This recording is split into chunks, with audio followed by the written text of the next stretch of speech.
নাজমুল হোসেন শান্ত বাংলাদেশের ব্যাটিং অর্ডারের প্রাণভোমরা। তার বড় স্কোর খেলার অর্থই হলো বাংলাদেশের রানের চাকা সচল থাকা, বড় জুটি হওয়া। সেই শান্ত 13টা ইনিংস হাফ সেঞ্চুরির দেখা পাননি, আর যখন সুযোগ আসলো একটা হাফ সেঞ্চুরি করার, ঠিক তার পরের ইনিংসেই পেয়ে গেলেন সেঞ্চুরিও।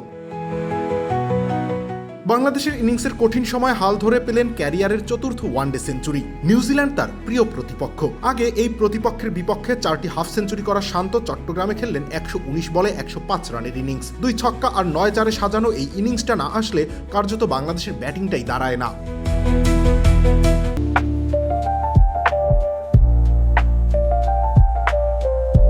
শান্তর জন্য এই সেঞ্চুরির মঞ্চ খুব সহজ ছিল না মোটেও। 9 রানে নেই 2 উইকেট, 32 রানে তৃতীয় উইকেটের পতন। চিরকালীন টপ অর্ডারের ধস চট্টগ্রামে নিউজিল্যান্ডের পেস আক্রমণের সাথে বাংলাদেশ তখন রীতিমতো ধুঁকছে।